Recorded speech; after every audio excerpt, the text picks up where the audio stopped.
Welcome to Speakcast. This is the one place on the web where you'll find all the information you need on any aspect of speaking. If you have to speak to the news media, give a public speech, talk to clients, customers, even one-on-one speaking, we have news, information, and learning tools for you.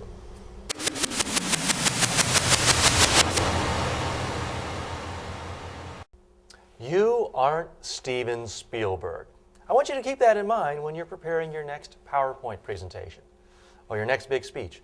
A lot of people say, oh wow, it's the 21st century, it's the MTV generation, we need to make things slick, have a lot of sound effects, graphics, and things coming in and it's going out. Yeah, you could do that with your presentation. Here's my concern. No matter how much time you spend putting together a slick PowerPoint presentation with lots of video elements and sound effects and special effects, there's no way you're going to create something as impressive as a Steven Spielberg movie or some other big Hollywood production. So at a subconscious level, if your audience isn't looking at you and they're looking up here at the screen, they're now comparing you to Steven Spielberg. I don't know about you. I don't want to be compared to Steven Spielberg. That's not a comparison I'm going to win.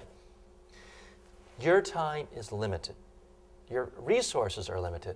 You're much better off forgetting all the fancy graphics and video inserts and audio and music.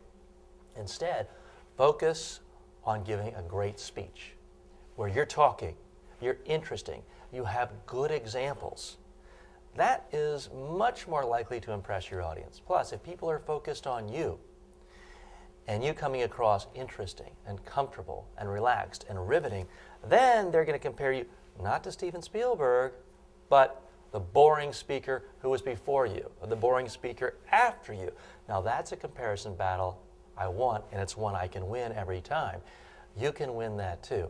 The other dangers of technology, it seems easy, it seems simple. The next thing you know, you spent 12 hours tweaking this little bird flying through your PowerPoint to put an emphasis on something. And you know what? No one remembers what the emphasis was.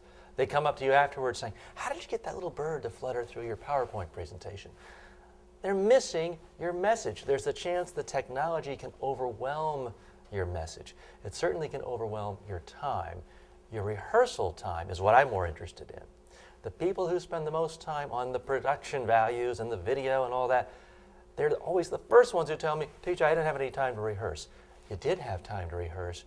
You didn't use it properly because you were wasting your time on these other things that ultimately aren't really about a speech. Now, I'm all in favor of good video, but if you are there and it's live and there are people in front of you, focus your energies on being interesting, not the high-tech stuff.